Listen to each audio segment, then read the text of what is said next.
황교안 대통령 권한대행이 어제 마지막 기자 간담회를 가졌습니다. 이 자리에서 사드 비용은 미국이 부담한다. 한미 간 이견은 없다. 선을 그었습니다. 이 문제 다시 한번 짚어보겠습니다. 국회 국방위 소속 정의당 김종대 의원 연결됐습니다. 안녕하세요, 의원님. 네, 안녕하세요. 네, 이 문제는 여러 번 논쟁되었기 때문에 다시 나올까 싶었는데 어제 황교안 대행이 다시 한번 미국이 부담하고 이견이 없다고 선을 그어서 저희가 간단하게 핵심만 짚어보려고 합니다. 네. 어제 황교안 대행이 이제 한미 상호 방위 조약에 따라서 미국이 부담한다. 이렇게 얘기하고 마지막 간담회를 마쳤는데 이 부분 어떻게 보십니까? 그러니까 황교안 대행이 한미 간의 비용 부담이나 여러 가지 사드 운용에 대해서 합의했다고 하는 것은 약정서를 말하는 건데요. 네. 이건 작년에 오바마 정부하고 체결한 겁니다. 네네. 그런데 지금 미국의 정권이 바뀌어서 트럼프 행정부가 들어섰고 그 트럼프 대통령은 아예 인수위 시절부터 비용은 한국이 부담해야 된다고 얘기했던 정부 아닙니까? 네네. 그 사이에 또 한국의 정권이 또 바뀝니다. 그러면은 과거의 합의는 그거는 과거 정권이 한 거고 반드시 이제 한국의 비용 부담을 물리겠다는 새로운 정권이 들어섰으니까 문제는 이제부터 시작인 것이죠. 재협상 요구가 올 겁니다. 그걸 확실하다고 보시는 거죠. 예.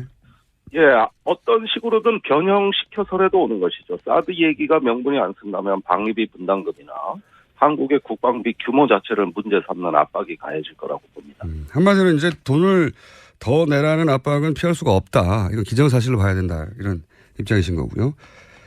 예, 그 비용과 책임 분담이라고 맥마스터 안보보좌관이 동맹 전체를 재검토하겠다 그랬는데 이거는 사드를 빌미로 해가지고 무임승차자 한국을 제대로 다루겠다는 얘기거든요.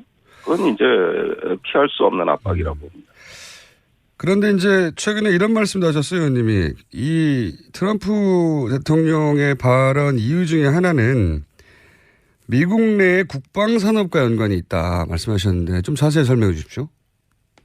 그건 트럼프 대통령 본인이 한 얘기입니다. 그 사드 비용 10억 불을 한국이 부담해야 된다는 그 로이터 통신의 인터뷰에서 예. 가만히 그 뒷맥락을 보면은 한미 FTA가 또 거론이 되고요. 예. 그 이유가 미국의 국방 제조 산업 육성이 중요하다고 몇 차례 강조합니다. 국방 산업이 중요하다는 건 뭡니까? 미국 내에서 국방비를 늘려가지고 산업 증대를 한다는 이야기가 아니고 해외 무역 수지에 국방 산업이 기여하겠다는 얘기고 이것은 무기 산업의 일자리 창출과 관계되어 있는 걸 매우 대통령이 관심 깊게 보고 있다 이 얘기입니다. 그렇다면 결국은 한국의 국방비 증액 압력이라든가 여러 가지 우리의 어떤 방위비 분담금을 포함해서 가하는 압력은 바로 트럼프 대통령의 최대 관심사인 일자리 창출과 관계에 있다는 것이죠. 이것은 한미 FTA 재협상에서도 매우 중요하게 다뤄질 것으로 봅니다. 알겠습니다. 이 문제는 어떻습니까? 의원님이 다른 인터뷰에서 이 사드가 대선 직전에 전격적으로 배치된 것은 이것은 단순히 미국의 뜻이 아니라 우리 국내 그러니까 지금 정부의 요청이 있었을 수 있다. 예, 이런 맥락으로 읽힐 수 있는 말씀하셨는데 이거 좀 정리해서 말씀해 주십시오. 예, 그 부분은 제가 사드가 지난 26일 날 성주에 기습 배치되고 나서 미측에 상당히 책임 있는 인물을 직접 만나서 우리가 항의를 했어요. 미국 측에. 아니, 어떻게 이럴 수 있냐. 이렇게 왜 외국에 와가지고 자기 무기를 그렇게 배치하냐. 그런데 이분들 해명이 절대 일방적으로 배치한 적이 없고 계획도 한 적이 없다. 한국 정부가 사전에 다 협의해서 그래서 배치하게 된 거지. 아니 대선 이후에 배치할 수밖에 없다고 우린 처음부터 알고 있었다는 거예요. 그런데 바뀐 거라는 것이죠. 그건 미국 의지가 아니라는 겁니다. 그렇게 해서 해명을 해와서 그렇다면 이런 정황은 무언가 대선의 한복판에 사드를 기어이 끌고 들어오겠다고 하는 국내의 어떤 정치 세력에 의해서 추진될 수도 있겠구나 이런 느낌을 강하게 받았다는 것이고요. 이 부분은 차기 정부에서 집권 초에 반드시 확인해야 될 사항이라는 걸 강조해 드린 겁니다. 그럼 바뀐 시점 혹은 그러니까 소위 말해서 갑자기 미국 쪽에서도 다음 정부하고 얘기할 수밖에 없다고 알고 있었는데 선거 직전에 갑자기 들여와 달라고 우리 정부 쪽에서 요구하고 그걸 요구한 뭐 사람 혹은 세력도 특정해서 이야기하던가요? 그리고 그 시점이나? 아니요. 그런 얘기까지는 안 하죠. 아직까지 살아있는 권력이니까요.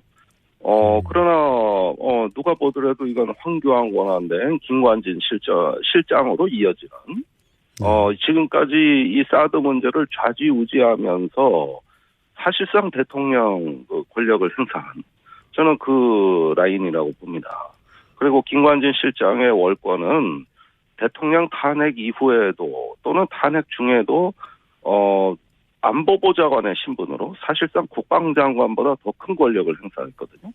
그다음에 부처 간에 협의가 없었습니다. 아무런 부처 간의 토론이 없이 김 실장이 임의로 미국에 가서 처리를 하고 오니까 어떤 결정도 쉽게 해버리는 이 정부의 불통정부의 마지막 그 속성이 정권 말까지 이어졌다고 봅니다.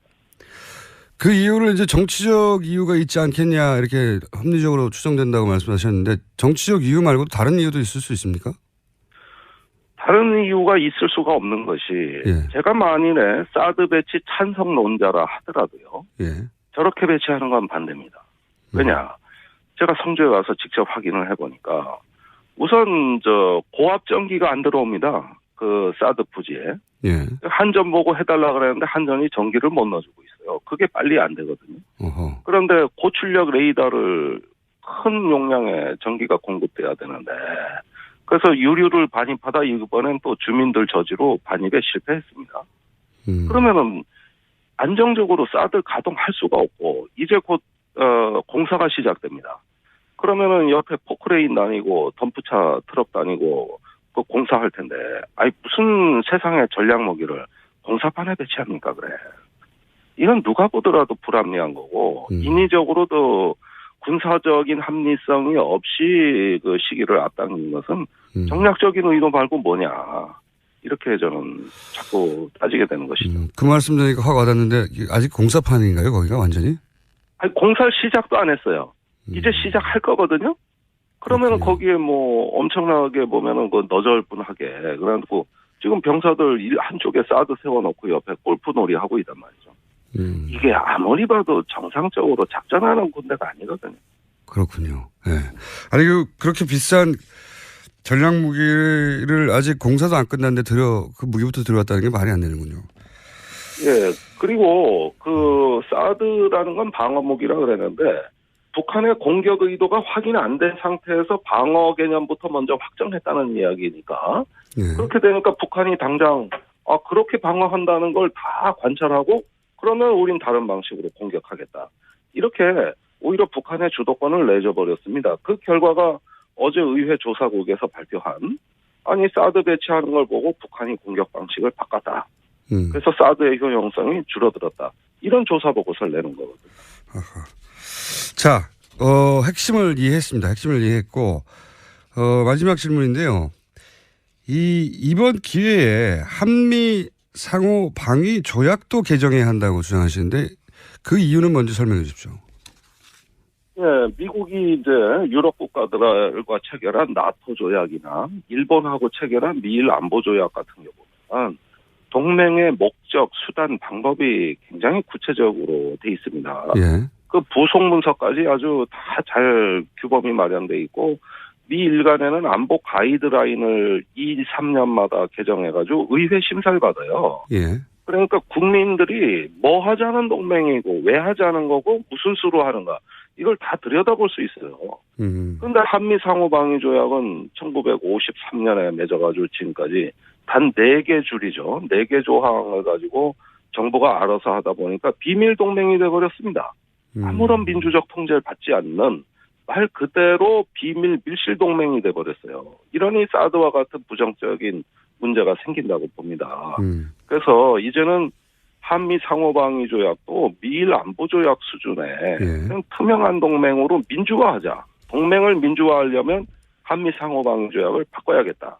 그래서 문민 통제 범위 안에 동맹도 들어와서 인권과 정의와 민주주의를 공유하는 국가들답게 동맹의 격을 수준 있게 해야지. 지금 같은 경우는 말 그대로 비밀 동맹 외에 아무것도 아니다. 주권에도 훼손될 우려가 있다 해서 한미 상호방위조약은 민주적으로 개정돼야 된다고 주장했습니다. 알겠습니다. 오늘 말씀 감사합니다. 네, 감사합니다. 네, 지금까지 정의당 김종대 의원이었습니다. 삼는 압박이 가해질 거라고 봅니다. 한마디로 이제 돈을 더 내라는 압박은 피할 수가 없다. 이건 기정사실로 봐야 된다. 이런 입장이신 거고요. 예, 그 비용과 책임 분담이라고 맥마스터 안보보좌관이 동맹 전체를 재검토하겠다 그랬는데 이거는 뭐 사드를 빌미로 해가지고 무임승차자 한국을 제대로 다루겠다는 얘기거든요. 그건 이제 피할 수 없는 압박이라고 봅니다. 그런데 이제 최근에 이런 말씀도 하셨어요, 의원님이. 이 트럼프 대통령의 발언 2월부터 비용은 한국이 부담해야 된다고 얘기했던 정부 아닙니까? 네네. 그 사이에 또 한국의 정권이 또 바뀝니다. 그러면은 과거의 합의는 그거는 뭐 과거 정권이 한 거고 반드시 이제 한국의 비용 부담을 물리겠다는 새로운 정권이 들어섰으니까 문제는 이제부터 시작인 것이죠. 재협상 요구가 올 겁니다. 그걸 확실하다고 보시는 거죠. 예. 예, 어떤 식으로든 변형시켜서라도 오는 것이죠. 사드 얘기가 명분이 안 쓴다면 방위비 분담금이나 한국의 국방비 규모 자체를 문제. 그 중에 하나는 미국 내의 국방산업과 연관이 있다 말씀하셨는데 좀 자세히 설명해 주십시오. 그건 트럼프 대통령 본인이 한 얘기입니다. 그 사드 비용 10억 불을 한국이 부담해야 된다는 그 로이터 통신의 인터뷰에서 예. 가만히 그 뒷맥락을 보면은 한미 FTA가 또 거론이 되고요. 예. 그 이유가 미국의 국방 제조 산업 육성이 중요하다고 몇 차례 강조합니다. 국방 산업이 중요하다는 건 뭡니까? 미국 내. 네. 어제 황교안 대행이 이제 한미 상호 방위조약에 따라서 미국이 부담한다. 이렇게 얘기하고 마지막 간담회를 마쳤는데 이 부분 어떻게 보십니까? 그러니까 황교안 대행이 한미 간의 비용 부담이나 그 여러 가지 사드 운영에 대해서 합의했다고 하는 것은 약정서를 말하는 건데요. 네. 이건 작년에 오바마 정부하고 체결한 겁니다. 네네. 그런데 지금 미국의 정권이 바뀌어서 트럼프 행정부가 들어섰고 그 트럼프 대통령은 아예 인수위 시절. 황교안 대통령 권한대행이 어제 마지막 기자 간담회를 가졌습니다. 이 자리에서 사드 비용은 미국이 부담한다. 한미 간 이견은 없다. 선을 그었습니다. 이 문제 다시 한번 짚어보겠습니다. 국회 국방위 소속 정의당 김종대 의원 연결됐습니다. 안녕하세요, 의원님. 네, 안녕하세요. 네, 이 문제는 뭐 여러 번 논쟁되었기 때문에 다시 나올까 싶었는데 어제 황교안 대행이 다시 한번 미국이 부담하고 이견이 없다고 선을 그어서 저희가 간단하게 핵심만 짚어보려고 합니다.